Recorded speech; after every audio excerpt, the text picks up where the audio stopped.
Whenever you guys are ready. You want to begin? I shall begin, guys.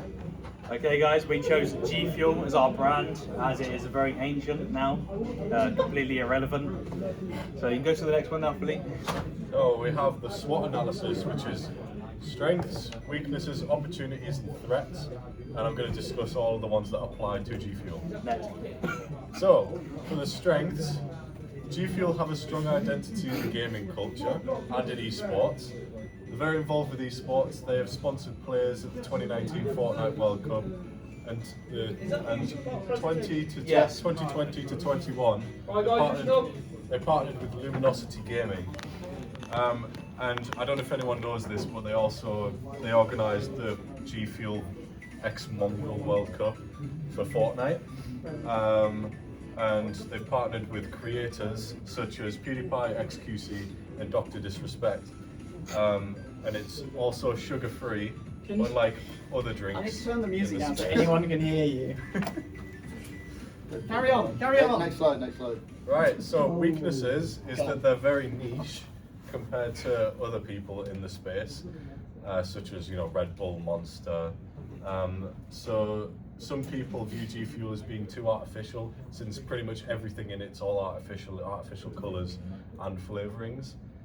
They've had drama in the past due to the collaborations, such as Dr. Disrespect and PewDiePie at the time. I don't know if anyone knows this picture. Having a high caffeine content can cause health concerns, because it's marketed towards younger children, but at the same time they've also released a new hydration line. Next slide. Opportunities, like I mentioned before, they've got a hydration space. They're trying to get themselves into mainstream. So I don't know if you guys have ever been to gym shops where they sell pre-workout. They do actually market it as a pre-workout in those stores. So yeah, next slide. And threats. Like I said before, they have a lot of competition in the energy drinks: Red Bull, Monster, Sneak Energy, and Prime. And these brands like Red Bull and Monster are much more involved in the esports space compared to Gfuel, which could cause other companies preferring those over Gfuel. So, yeah. We got Porter's Five Forces, the competitive rivalry and the threat of new entrants. The market is quite crowded with a large number of energy drinks such as the aforementioned Monster, Red Bull, all of that, and then the smaller ones which are the other powdered drinks that you'll get like Sneak and Rogue. To maintain the market share, they invest a large amount of money on sponsoring streamers and esport events, and then the threat of new entrants as well. The cost of establishing a large retail presence is quite high, so making an online shop for their powder is a lot cheaper and easier to maintain. And then they migrate the threat by creating the specific gamer identity with the bright colours and the sponsors with the streamers and esport brands. Next slide, please. Thank you. Power of suppliers and buyers. The buyers can switch between Gfuel and competitors and no incentive to stay on one company. You can just chop and change. And the audience of gamers, they're quite online and will keep themselves informed on the products and compare prices and think about what's best for the value. Suppliers, most of the raw materials are commodities, so they can kind of get them from anywhere, so there's not much power in the suppliers there. And if the specific co-pack is for the product, they could have a large amount of power over Gfuel if they so wish.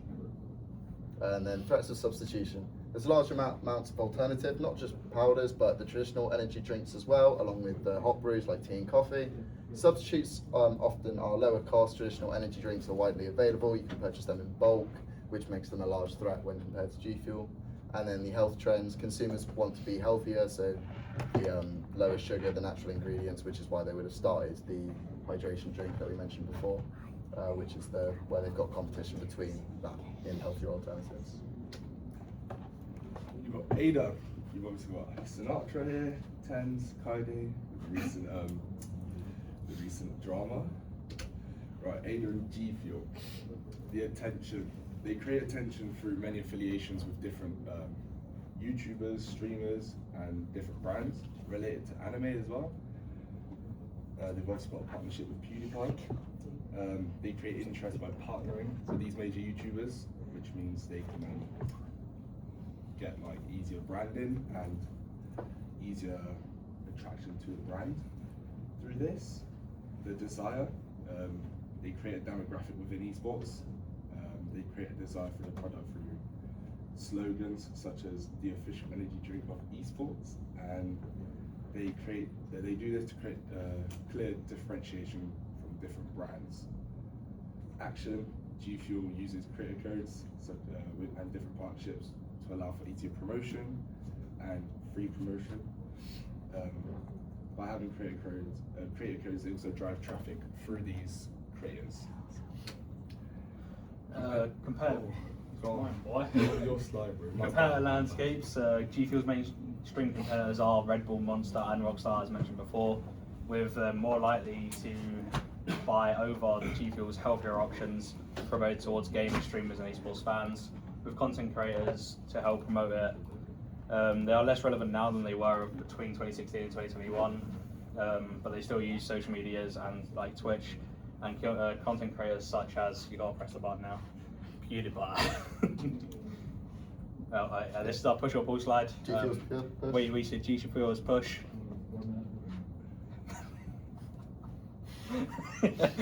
Yeah, the end is a bit rushed. This is this one. Is this yours? This is like both of us. Just go to the next one. Yeah. Thanks for using that horrible photo. Thank you guys. No questions, but if you do have questions, contact Ross. Appreciate it. Thank you very much. Ah. Bloody hell, that drag.